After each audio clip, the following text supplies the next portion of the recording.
So what we're going to do today is we're going to quickly sort of have an idea about how microfinance can actually have an impact on the poor in helping them create a better future. Let's get right into it. We start with these very by now famous, 17 SDG goals. Yeah, these were published in 2015. These were set out by the UN. And the very first one there, people, is no poverty. Easier said than done. The number of poor people, according to the latest estimates from the World Bank, stands at 659 million people living in extreme poverty. Extreme poverty is the worst kind. It is a condition which is characterized by severe deprivation of basic human needs like food, water, shelter, health, education services, sanitation facilities, and of course, education and information. Now, with all these people living in this condition, all I can say is that poverty is a vicious cycle. And like Nelson Mandela said, poverty is not an accident. It's man-made, just like slavery and apartheid, and can be removed by the actions of human beings. I come from what used to be considered to be a rather poor country, India, like Darren said, and I have rather humble origins. Fruits, sweets, these are all a treat for us about every quarter. New clothes and shoes happen to me once a year. Despite this, I consider myself incredibly lucky because we had meal 3 times a day, we had a roof over our heads, and my parents did everything they could to provide us with education. Now, with that background, meaning I have seen poverty, this is what happened to me a few days ago. I get this call saying, would I like to do this TED Talk? And I, for some weird reason, said yes. And then I was sitting there looking for pictures on poverty. Yes, I'm sitting there and Googling, and Google is showing me all these pictures on poverty, and I'm thinking, I can't show this. I can't even bear to look at it myself. And so I think, I'm going to leave this on the screen. I'm not going to show you any of those dramatic photos out there. And then I'm thinking, am I a bad person? I'm consciously choosing not to see it. I'm consciously choosing not to show it. Despite my ups and downs, deep down, I'm thinking, no, I'm not a really bad person. I'm actually a good person. In fact, if I ask you this question in this room today, you've got your ups and downs too. We've made a few stupid decisions at some point in time. But are you really a bad person at your core? And I'm pretty sure if you ask yourself that question, the answer is going to be a resounding no. No, we're all good people. Yeah? We cannot see bad things happen to the others. We feel this overwhelming sense of shame, guilt, even pain when we are confronted with abject poverty. What do? We do charity. Yeah, charity is the best way to assuage our feelings of guilt. But does charity really help? That is a real question. What do you think? Charity helps? No. No. Yeah? It probably provides you with a fleeting, temporary respite to the recipient. But does that mean we don't do charity? The answer is, again, no. There is empirical evidence.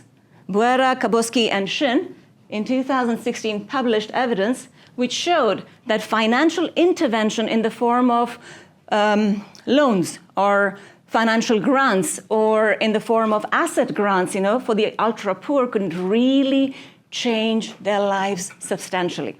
And here, I have a personal story to tell you. I haven't told this story to anyone in 40 years, and now I'm telling it to 50 people, but that's the way it goes. This happened to me in kind of 2012. I was visiting my parents in India with my husband and my kid, who was at that point in time 3 years old.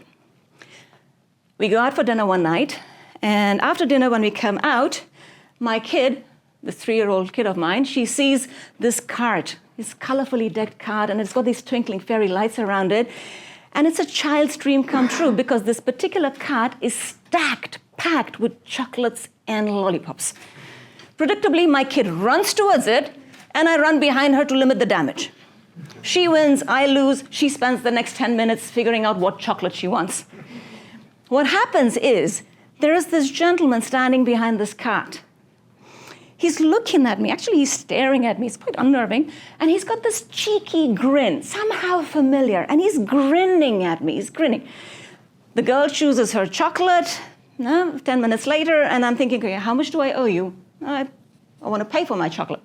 And the guy shakes his head and says, no, I'm not taking any money from you. And then I'm thinking, oh, was it a part of the package deal? Did I already pay for it in the restaurant? Do you belong to the restaurant? Now I'm thinking all kinds of things here. And then he goes, no, actually take whatever you like from the cart. It's all yours. I will not charge you a penny. And now I'm thoroughly confused. There's a part of me thinking somebody's going to spring out from the dark and say, smile, you're on camera, And then I'm kind of getting nervous about it. I check with my parents, and they're like, no, we don't know who this one is. And then I pull some cash out. I'm leaving it on the cart, thinking, I cannot take this for free. Here's some money. I hope it covers the chocolate. And the guy goes to me, you don't remember me, do you? I know this guy? And so I'm like, you can just about imagine me, dad, mom standing there looking completely foolish.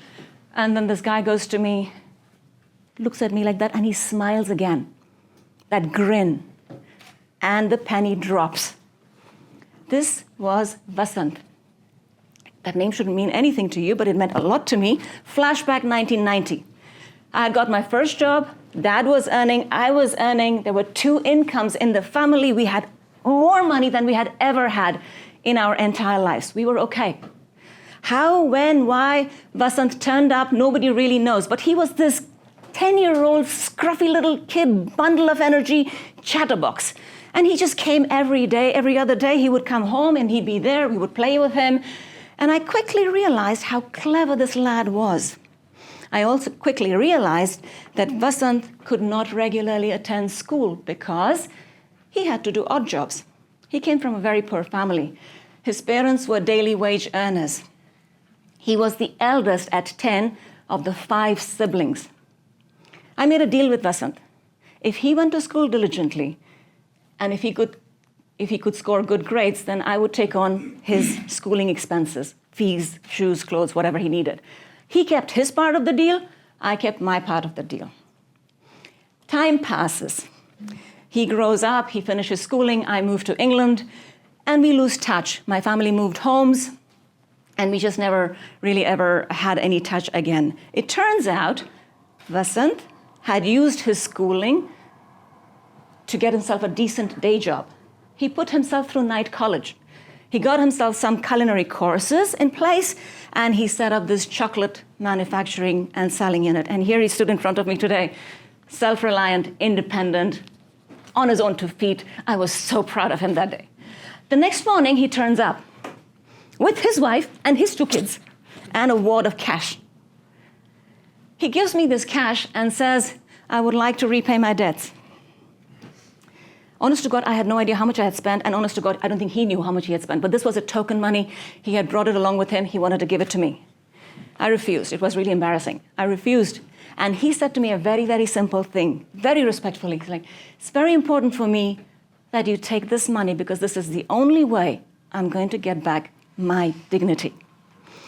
Charity had done a full circle and had become microfinance. Microfinance, people, is about providing banking and financial services to the unbankable, i.e. the poor. And it has a very social core at its foundation. It's a very social purpose at its core, which is poverty alleviation by providing self-employment and by providing banking and financial services. Microcredit is a term which is often interchangeably used with microfinance. And it simply means giving out small loans for self-employment, which then can be used to, setting up soap-making company, candle-making endeavors, buying yourself a sewing machine, and getting self-employed in this case. There's very many different ways you can do it. But microfinance is not just microcredit. Microcredit is just a part of it. Microfinance is actually a whole bunch of services around it. You have insurances, you have investments, you also have financial literacy when it comes to microfinance. Microfinance is used by people for self-employment, but not everybody is a born entrepreneur. You've got people who do daily wages work. And these people then use microfinance services to essentially tide over the periods of unemployment, the bad times, the hard times when you're ill, or somebody's getting married. That's how they use microfinance. You've probably heard the name of Mr. Muhammad Yunus. He is the Nobel Prize winner who is credited as being the father of modern finance. It was his experiments which actually, put microfinance on the world map. And his experiments in 1976 onwards made it a worldwide movement by mid-90s. There is however, a dark side to this really beautiful philosophical core. The money that the MFIs attracted from donors, from development banks, from governments, very quickly attracted, unscrupulous lenders. These lenders jumped into the bandwagon and then started to do microfinance on their own and started charging obnoxiously high amounts of interest rates. And they claimed seriously high repayment rates as well, forgetting to mention how those repayment rates were achieved. The poor borrowers, they were coerced, intimidated, threatened with dire consequences if they did not pay back their debts. The small, meager possessions of these people, a broken television set, a broken bicycle would be taken away by these unscrupulous lenders, these loan sharks. The borrowers, these poor borrowers, then started borrowing more money to pay off the previous loans, getting into this deadly debt trap. That led to really unfortunate consequences whereby these borrowers started to commit suicide. Yeah. How did this happen? Why did this happen? It's a common question. Well, it's really a simple logic, really, if you think about it. If I want to help someone, I need to be strong myself. And that is what we see in the business world as well. A company has to be profitable if it has to make an impact. So the MFIs pick up on the same tone. And they decide that to be viable, to have an increased outreach, to improve the poverty alleviation, they need to be profitable. A very simple logic. In fact, we wrote a paper on it. So in 2020, Hannah Katilokoksi and I published a paper which actually argues that operational self-sufficiency of a microfinancial institution translates into financial self-sufficiency, which then can be used to increase outreach and poverty alleviation. It's a very simple concept. There is a small flaw, however, here. How big does that profit have to be for that MFI to consider itself to be financially viable, to increase its outreach? That was never defined. What had happened is capitalism had crept in. Shareholder wealth maximization had once again trumped. I don't mean the pun, of course. Having said that, this social core of the microfinance institutions was quickly replaced by profit maximization, and rich investors became richer at the expense of the poor. The predatory lending practices of these loan sharks very quickly gave that industry a very, very bad name. Despite those bad apples, microfinance has not only proven to be resilient, it is still here. Yeah? It is not only here, it is thriving.